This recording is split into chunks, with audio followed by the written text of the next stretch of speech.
The soil underfoot thinned, revealing flagstones, some cracked, some thrust upward by burrowing growths.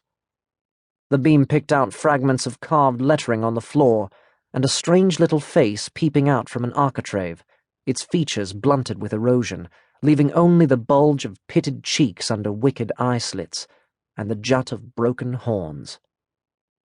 "This is it," Nathan whispered. There was no need for him to whisper, but in that place it was instinctive. "This is the lost Chapel of the Thorns. That face doesn't look very Christian, does it?" Hoover made a snuffling noise by way of agreement and thumped his tail against the boy's leg. At the far end they found 3 steps up to a kind of dais. "This is where the altar was," and above it a recess in the wall overhung with a fringe of root filaments and silted up with earth dust. "Perhaps that was where it stood," Nathan said. "The holy relic." He felt inside, but the recess was empty. As he withdrew his hand, he heard a sound so alien he felt his skin prickle. A low, soft growling, deep in the throat. Hoover never growled, but he was staring at the recess, his lip lifted, backing away step by step. The hairs along his spine bristled visibly. "What's the matter?" Nathan demanded, but the dog did not even glance in his direction. All his attention was focused on the vacant hollow in the wall. Nathan didn't say, "It's all right, there's nothing there."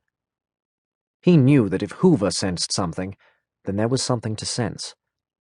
The dog had been his friend for as long as he could remember, and had never been seen to growl at anyone, human or animal.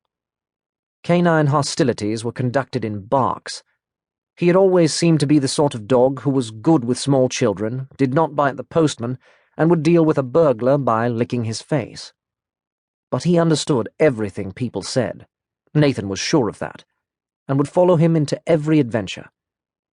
And he was old. Older than me, the boy thought, and for the first time he wondered how old, since 11 was a fair age for a dog. He found himself backing away too, keeping close to Hoover, watching the recess. Afterward, he couldn't recall which came first, the light or the voices. Perhaps they weren't voices, just sounds, soft, whispery sounds, word-shaped though he couldn't make out the words, thread-like ghosts of noises long gone. Hoover ceased growling and froze. There was froth around his mouth, and all his teeth showed. Nathan had a hand on his neck and found he was trembling.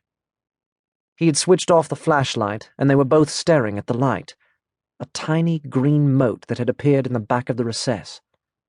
But either the cavity was much deeper than he had thought, or the light was coming from somewhere else, somewhere dark and very far away. It grew slowly, as if it were drawing nearer, emerging from an abyss of blackness, until they could see it consisted of a nimbus encircling some small object.